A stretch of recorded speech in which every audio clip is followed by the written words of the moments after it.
Still Okay, show start webinar. Redo. sorry, Wait, what? sorry. Okay. Going live, 3, 2, 1. Okay, sorry, start again. Welcome everyone. My name is Gary Miyashiro, Chair of the Board of Public Accountancy. We will now play a short video on how this virtual meeting is conducted.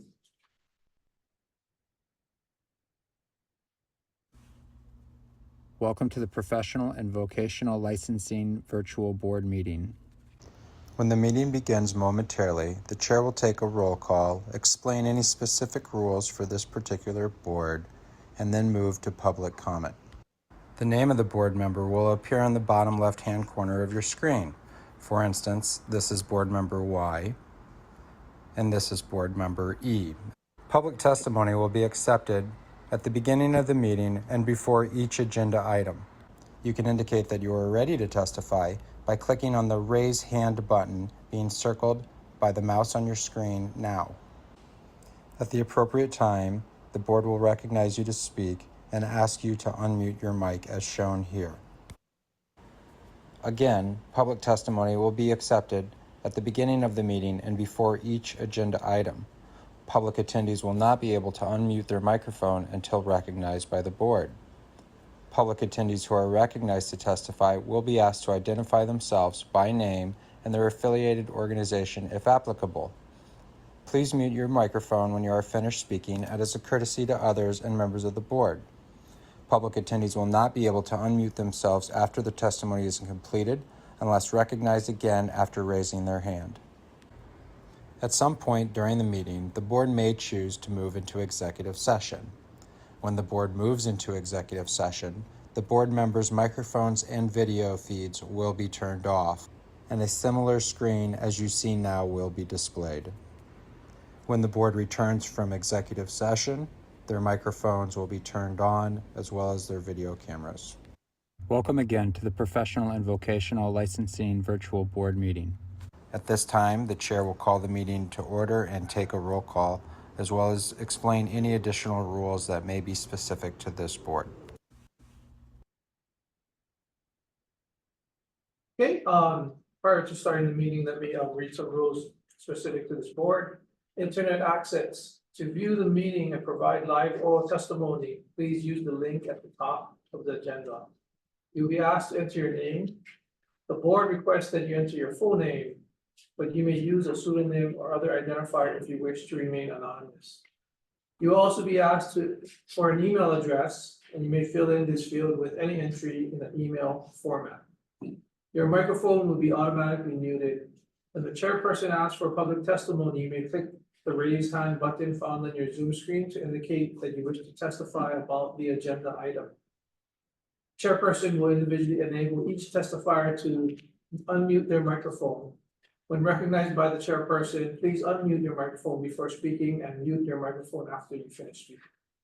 For phone access, if you cannot get internet access, you may do an audio-only access by calling the Zoom phone number listed at the top of the agenda. Upon dialing the number, you will be prompted to enter the meeting ID, which is also listed at the top of the agenda.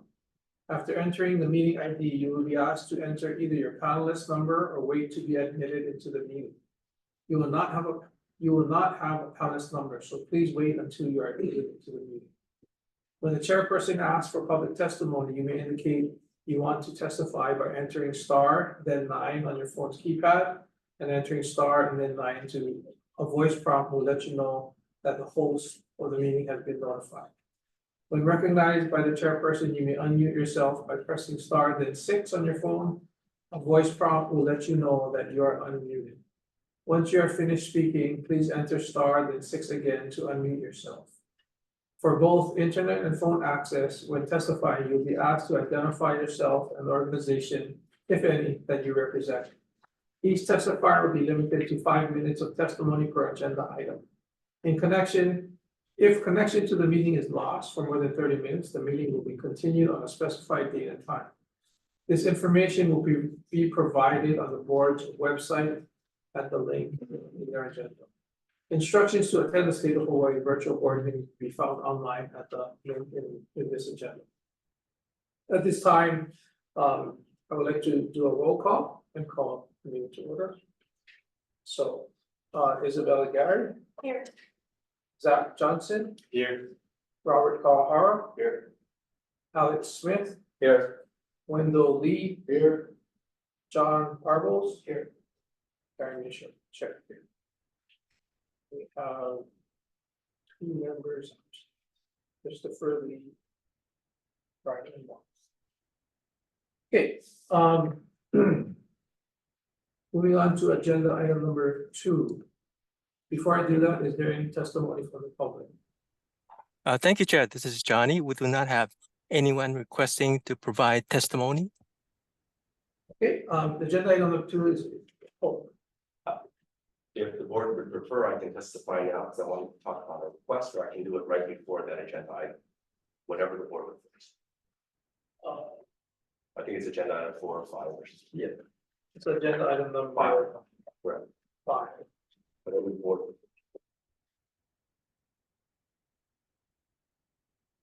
So how do we do this, Chris, as far as that agenda item gets to be now, and then we You can, I'm figuring just kind of one order, but if you want to make a visit here. Oh, no, we don't mind staying until number 5. It doesn't seem like the agenda is that long. to get to. okay, yeah, I think should be pretty quick before we get to that. Yeah. So, let's move on with the agenda as in order. So the agenda item number 2 is my report, the chair's report. The agenda item number 2 is the National Pipeline Advisory Group. Just wanted to give an update on that. I think I brought it up last meeting that they, this is all related to CPA pipeline issues.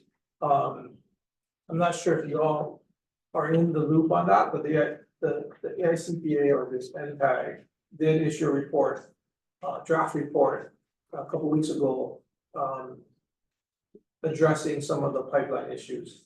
Their points being to tell the CPA community to tell a more compelling story about the careers in accounting, creating more engaging college experience for accounting majors and potential majors, reducing the time and cost of education.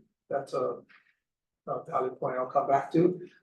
Growing support for the CPA exam, expanding access for unrepresented groups or minorities, and transforming employer culture. So there is a movement in the works for that. As far as enhancing the CPA pipeline.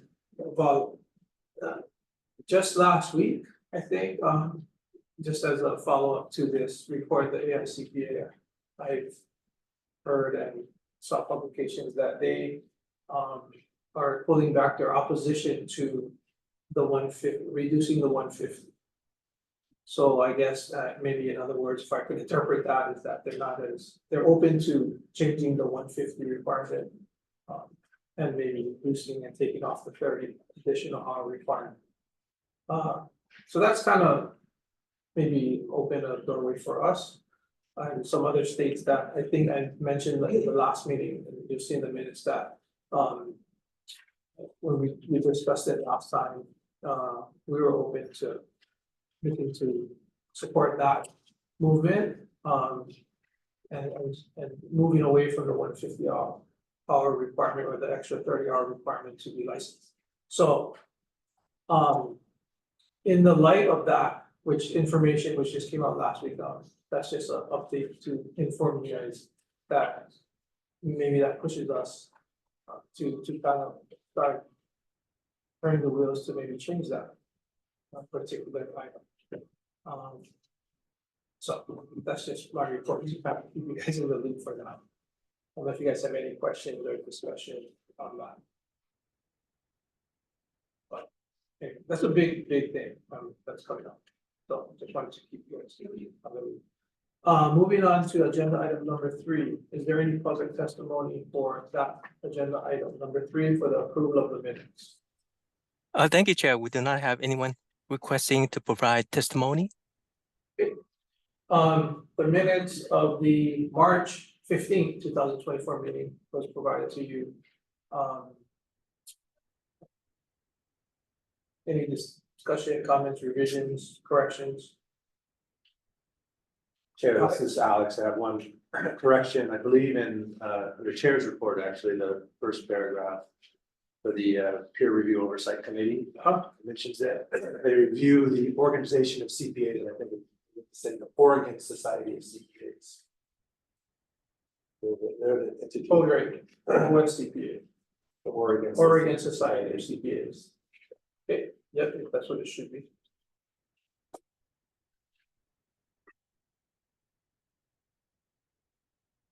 So we'll correct that to say Oregon Society of CPAs. Anybody else?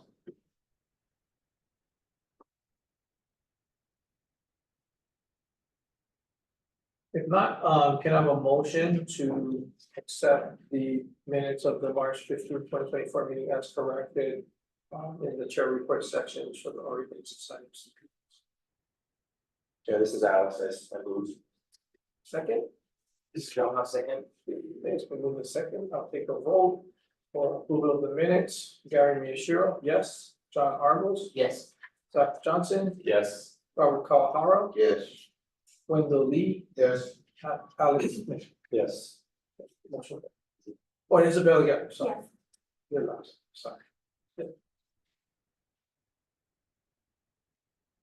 Right, let's see. Should we move on to executive officer report? Sure. Prior to that, agenda item number 4, is there any testimony from the public? Thank you, Chair. We do not have anyone requesting to provide testimony. Go ahead. Okay. For the executive's office report, the ethics training, most of you have already done that, but if not, there is a scheduled one on Wednesday, July 24th. And I have emailed you the links to those from the ethics commission. And today is the last day to file a financial disclosure, May 31st. I believe Kai also has sent out the information on how to do the filing. So today is the last day for that as well. And the last one is that in maybe about 2-3 weeks, they will be sending out random audits to those who just have a CPA. And those who just have a CPA, they'll be checking to make sure that when they, the holders, attested that they have 4 credits of ethics, that they have to provide that. They will, another one will be for the PTP, and that one is if they attested that they have 80 credits of CPE, they will be providing those if they are selected. And the last one is going to be for the FPTP from permit to practice, and that one every 3 years they can be chosen because when they fill out the form, it says I attest that basically the form is asking them if they have been participating in the peer review, or so they're testing that they did, and so therefore they have to show that they are. And those who have not submitted them will be given a month or so to provide the paperwork that they receive something from the reviewer. So basically, we'll be setting up 3 different audits, one for just CPA with no PTP, one with CPA with PTP, and then from the practice, probably in the next 2 to 4 weeks, just to let you know. Okay, that's it. Victor, sorry, so the OSCPA provide you the firm's passing? Or we have to request that Which one from the the, Oregon CPA? normally what happened is, the firm is supposed to send us a letter saying that they passed, they did not pass, yeah. So they submit those, and if they don't submit them, that's why, Got it. yeah, we'll be asking for those, yes. Great. All right, agenda item number 5, correspondence, the request from the Office of the Legislative Auditor regarding permit to practice. Do we have any public testimony for this agenda item? Thank you, Chair. We do not have anyone requesting to provide testimony. Okay, we do have somebody in person here. You can go ahead. I think this is I don't know where. Should they, at least they I can guess see your we color. come to the chair. Okay. We have the state auditor, Leslie Kondo, to provide testimony for this item. Yeah, good morning, thank you. I'm Les Pondo, I'm the state auditor. First, I want to thank Leanne and Hector for helping us get this before you folks, this question. We haven't obviously interacted with the board before, so it was a big help for Leanne and Hector to help us facilitate this question. So our question, I think, hopefully you've got a copy of our letter and had a chance to look at it. I think if we say it there concisely, but the question that we need guidance from is really for firms that do not have a local presence, do not have a permanent office in the state of Hawaii, do not have a principal who is a Hawaii resident. The question that we would like some guidance on is how does the board interpret the practice of public accountancy?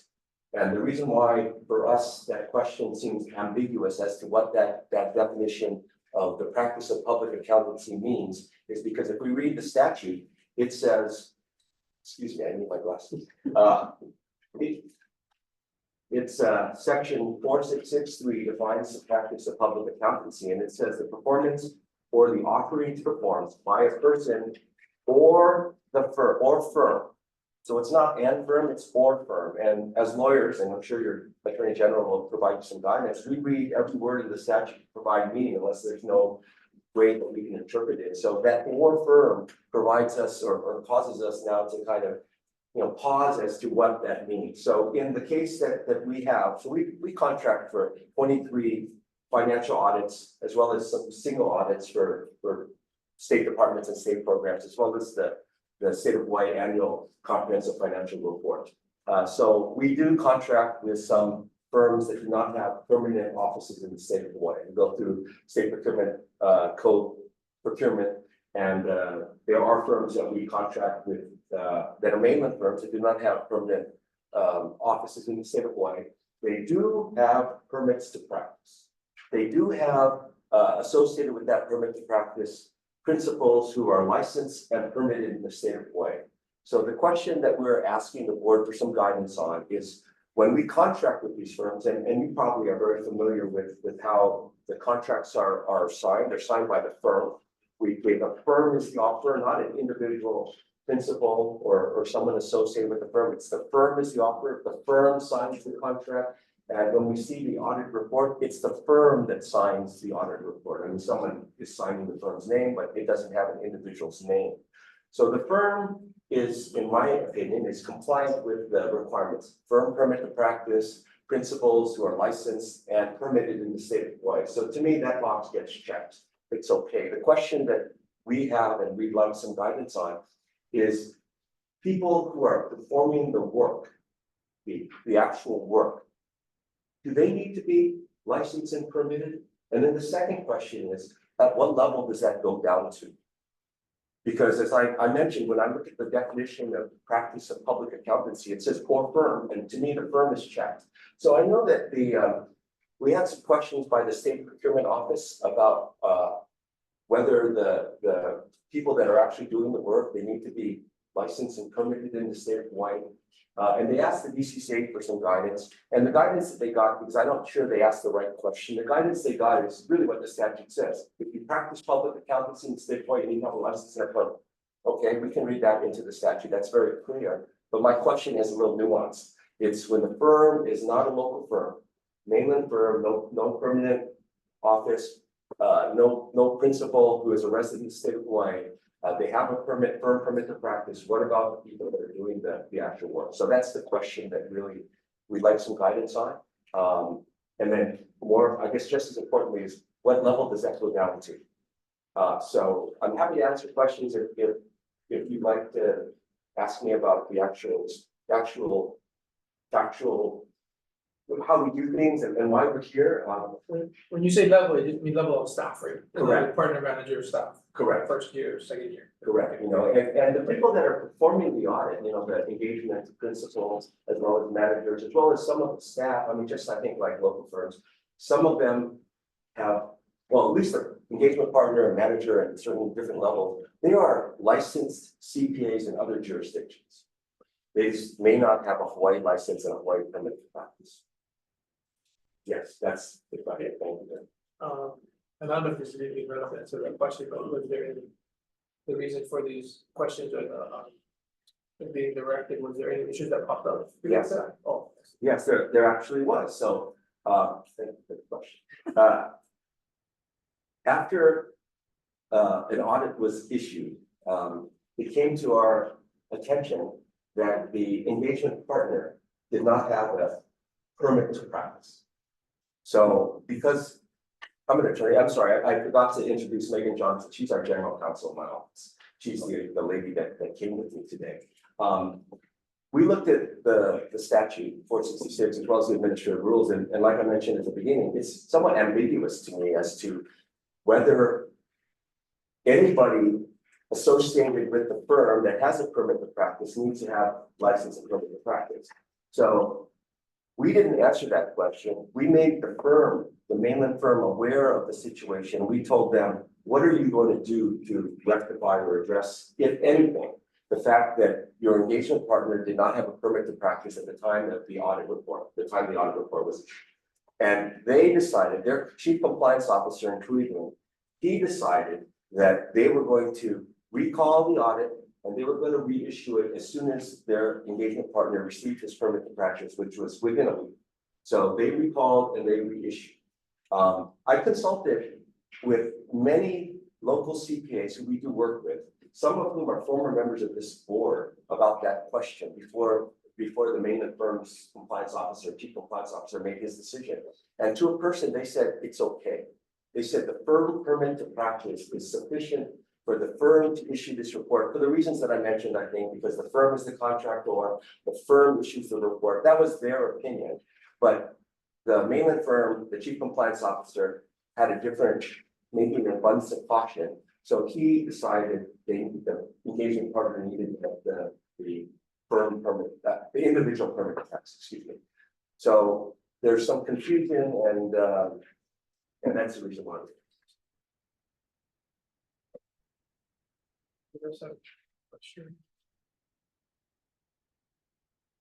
Well, we are gonna take some time to deliberate that, but wanted to hear your perspective, so thank you for that. May I ask a question, Chair? I don't have any more. No, may I ask a question? Oh, sure. Like, what is the timing of this? I mean, we love it to be sooner than later, obviously, but my understanding is the board doesn't meet every month or that regularly, so I'm just curious as to, I mean, we have contracts that are already in place, we have contracts that hopefully we're about to sign, and we have some procurements that RFPs that we want to post. And, you know, we don't know whether the selected firm will be local or a mainland firm that doesn't have a office here. So it's a somewhat important question for us to make sure that people are practicing legally and doing what they're supposed to do. So, If I could ask. Yeah. So having an office here, I'm trying to understand why that's important if they have a permanent practice. I think that under the administrative rules, under the administrative rules, it talks about firm permits to practice. And it talks about when there's a specific section here, I think it's so where you have a firm that has no local permanent office in the state of Hawaii, no principal who's a resident, and no principal who's also practicing public accountancy in the state, then this is the section. So that's the reason why I mentioned the lack of a permanent office, et cetera, because that checks the box to just require the firm permit to practice. So I get where there's a disconnect. The big disconnect to me is really in the definition where it uses the word or. If it said and, it would be clear, but it uses the word or. And that seems to suggest to me that there's a difference between the individual and the firm, and if the firm has a permit to practice, you brought the statute for it in case you're interested. But anyway, so that raises the question for us because of that use of the word for. And the firm did have a permit to practice, so the firm did check all of the boxes that I feel like is required by the law. And so would these firms that won't cite us here in Hawaii, are they bringing something different?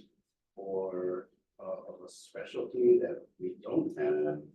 Or is it something?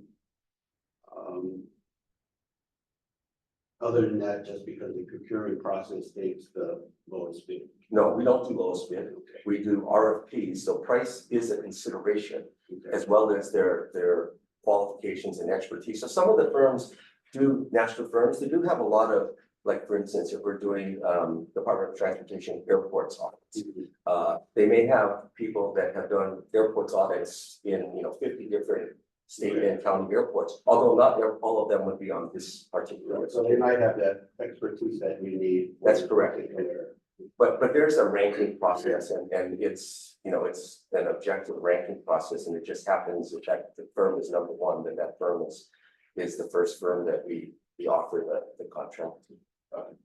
So I was just following up, I think this is John, I agree with Gary said, we'll take a look at it. And I just want to know if I can understand why the compliance officer decided to pull back and reissue.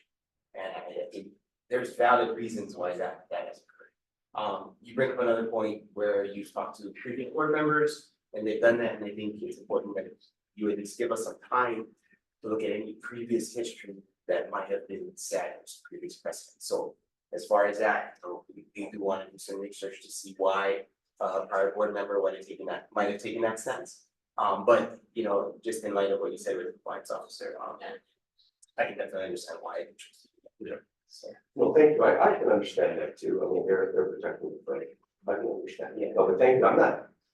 I'm urging you to rush, but I'm not rushing. I mean, it's important for us, but I understand that you have your process and you have to make a reasoned and thoughtful decision on this. But no, I thank you for your time. All the other time we don't fit in with this. Okay, thank you. Yeah. Thanks for coming. Thank you. Oh, yeah. Yeah, so to answer your question about timing, I mean, the next optimistic date would be the next board meeting, pretty much. July 26th, it would be July 26th. Thank you. Will you provide anything to us in writing at that point as well? Once the board approves whatever. Oh, yeah. All right, no, thank you. Okay, at this time. I would like to ask for a motion to enter into executive session. For. Yeah, Sharon, Discussion of this particular issue. So this is John, so Does that have a second? Okay, we move in second to the executive session. With the vote, Karen Shiro, yes. Isabel Gary. Zach Johnson. yes. Robert Kalahara. Yes. Alan Smith. Yes. Wendy Lee. Yes. And John Andrews. Yes. We move in second and we are moving into executive session.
into open session, and we're still on agenda item number 5, the request from the legislative auditor.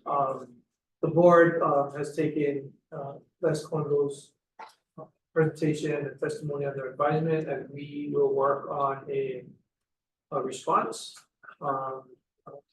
to his questions in regards to purpose of practice and license.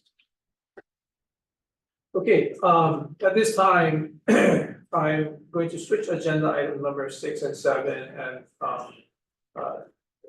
the places of it. So we'll go on with agenda item number 7 before number 6, the peer review oversight committee. Agenda item number 7 is the CPA scores extension request. So I would like to address that agenda item at this time. Is there any public testimony in regards to agenda item number 7, the extension request for CPA scores? Thank you, Chair. We do not have anyone requesting to provide testimony.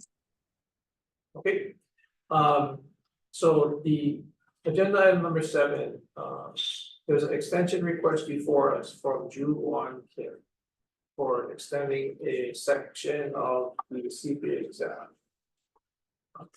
A letter was provided to the board for the request.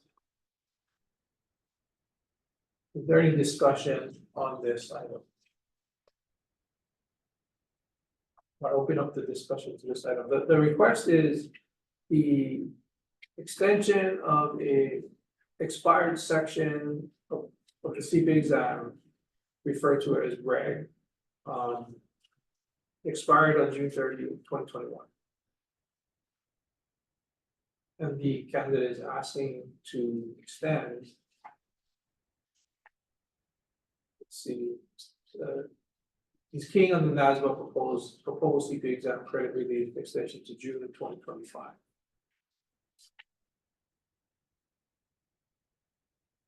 Any comments? So just for information, this is the only test that he passed, the other tests he has not taken or passed. So this is the only one that he has passed. And the one that last week extended, his score does not fall into the time frame that would have been covered. Yeah, that's what I observed. I think the last meeting, as you see in the minutes, that we have approved at this meeting, we did, I guess specifically stated you had your credit as of January 1st, 2024. Then we would extend, but otherwise this does not fall in that time frame. Do you guys agree? So again, my preliminary assessment is that I won't expand to this particular case. That one that disappeared too?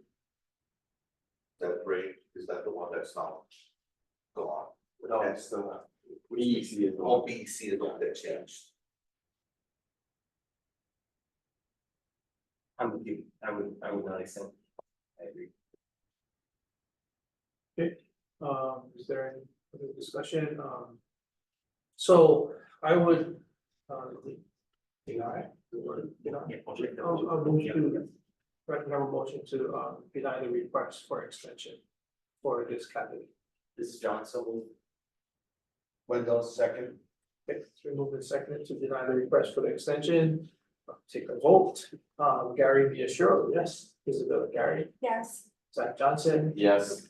Robert Kawahara, Yes. Alex Smith, Yes. Wendell Lee, Yes. John Arbos. Yes. Motion. Okay, so being that I switched item number 6, peer review oversight committee. And then following is the agenda item number 8, applications.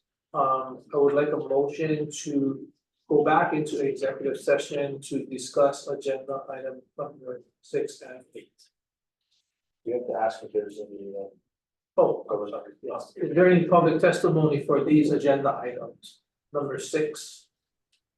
Thank you, Chair. We do not have anyone requesting to provide testimony. So can I have a motion again to move into executive session for the agenda item peer review oversight committee and applications? This is John, so moved. This is Alex, second. Okay, move in second to move into executive session. Take a vote, Karen Insure, yes. Isabella Gary. Yes. Zach Johnson, Yes. Ron Carhara, Yes. Alex Smith, Yes. Wendell Lee, Yes. John Arms. Yes. We can move into executive session.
we're still, that has to disappear, right?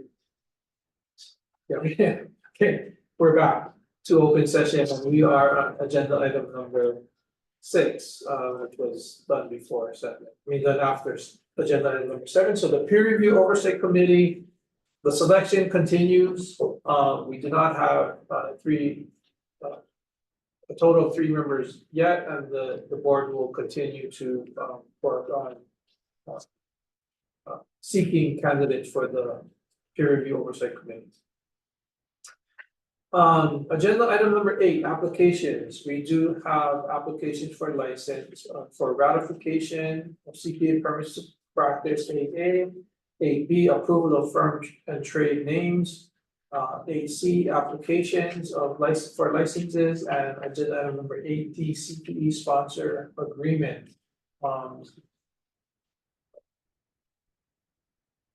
Can I have a motion to approve agenda item number 8A through D?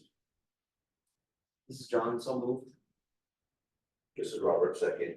Okay, moved and seconded to approve all applications under agenda item number 8. I'll take a vote. Gary Miyashiro, yes. Isabella Gary, Yes. Zach Johnson, Yes. Robert Kawahara, Yes. Alex Smith, Yes. Wendell Lee, Yes. Don Arbus. Yes. Motion carried. Approval. Okay, agenda item number 9. Is there any public testimony related to this agenda item? Thank you, Chair. We do not have anyone requesting to provide testimony. So that agenda item is the next meeting, Friday, July 26th, here at the same conference room. Without further ado, meeting adjourned. Thank you.